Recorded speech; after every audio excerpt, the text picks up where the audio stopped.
Morning. Another day, another wear world test. Today we're doing it on the Samsung Galaxy Watch 3.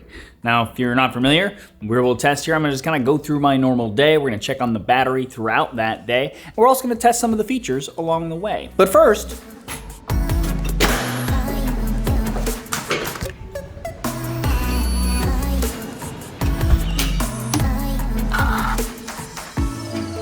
coffee, check. And now I want to talk about the styling on this watch. The new watch is slightly smaller in every regard compared to the original Galaxy Watch, but it's still, of course, bigger than the Galaxy Watch Active 2 that I've been using up until this arrived. And of course, the biggest reason for that is that it's meant to look more like a traditional watch, with two traditionally watch-like buttons, one for back and one for home and to get to your apps, and also because of the much-praised rotating physical bezel that you can use to navigate the watch's screen instead of swiping.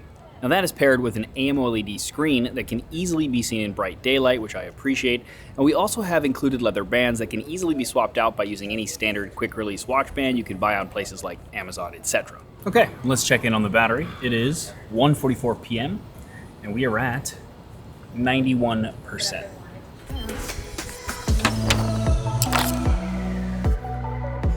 Okay, now let's test the tracking. I'm gonna set this to bike tracking, which is you can do in the menu here. And then I wanna see how well this thing uses the GPS, my heart rate monitor, all the things for a bike ride from here to up north in Brooklyn.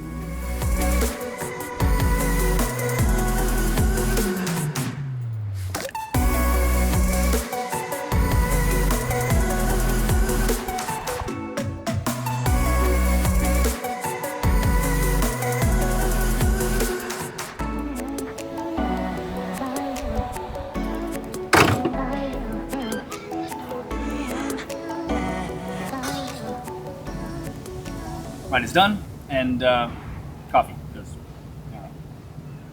why not? But let's see how it did. Okay, so here is the bike ride in the Samsung Health app. Now I purposely zigzagged a bit just to see how it did, and it got it right, so that's good. I also, as you can tell, stopped a bit to film things, etc., hence the two legs that it created in the slow average speed. Now, speaking of the speed, you have that info, as well as a ton of other metrics that you can see for your ride. Some of this is new to Samsung Health, but isn't exclusive to this watch, so any of the newer Galaxy watches should also have this data. Just keep that in mind. Overall, though, I think that's as good as you could hope for regarding cycling tracking. Okay, and while we're sitting still, let's check in on the battery. It is 3:59 p.m., and we are at, not that you can see that, but I'm trying, 78%.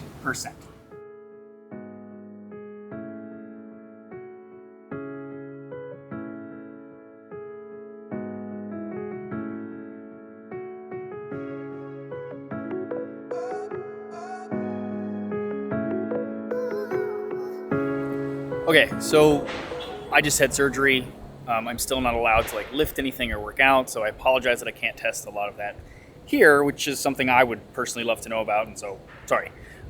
But do the best I can. Right now I'm going to try to do a brisker walk and just see if it auto detects that.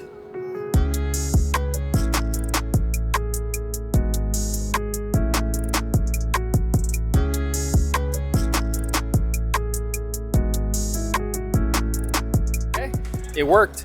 I've already learned from the Galaxy Watch Active 2, and this seems to be the same, that it takes about 10 minutes of doing a workout, whether that's cycling or walking or other workout it calls it, for it to realize that, oh, hey, you're doing something. I'm gonna start tracking this. But the nice thing is that it does actually retroactively track it for the majority, if not all, of those 10 minutes, which is nice. And then you can go into your Samsung Health app and you can see all the data. Now, one thing I did realize is that if you don't specifically say, hey, I'm about to do a workout of some sort, whether that's cycling or walking or something, it won't record the GPS. So you have to select that in order to get GPS to work. Otherwise, though, it'll at least give you some data. Okay, and it's starting to rain, so see if we can get back real quick, and we'll test out the auto cycling in the meantime.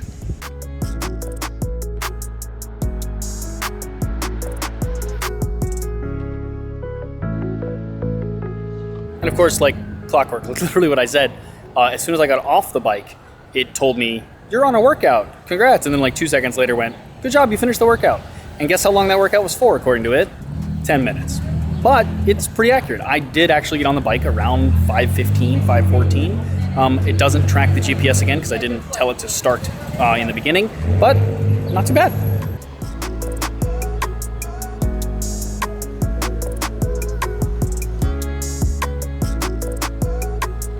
And of course, as soon as I rush back because of the rain, it stops. And now it's just like beautiful out. Well, let's go find dinner and talk more about the watch.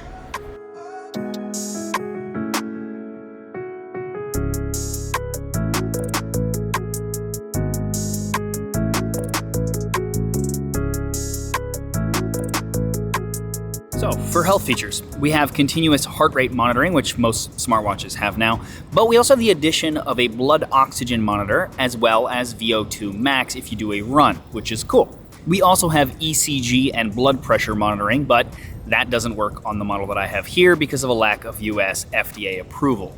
Apparently though, Samsung just got that approval not too long ago for their app, so that should eventually come to the watch. Now, the thing I'd like to point out real quick though is that Samsung also promised this ECG and blood pressure functionality for the Watch Active 2, and the South Korean models have that already. So, now that they have the approval for the US, both of these watches should both be getting that feature eventually.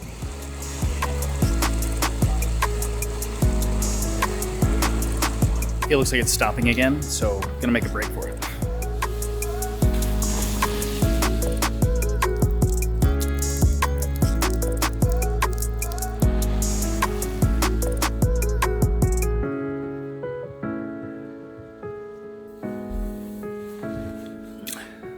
Okay, it is 10:11 p.m. and we are at 62%.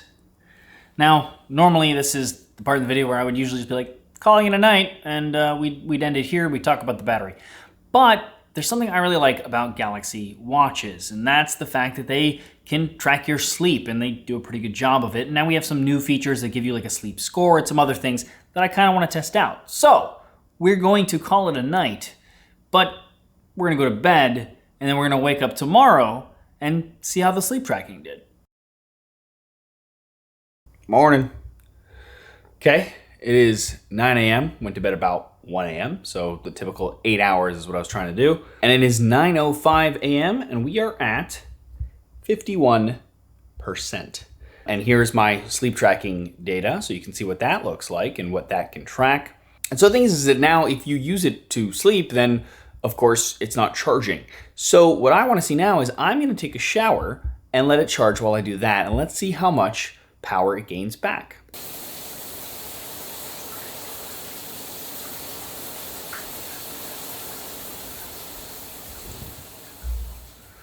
Okay, clean. Watch has been on the charger for about 20 minutes, and it went from 51% to 64%, so gaining 13%.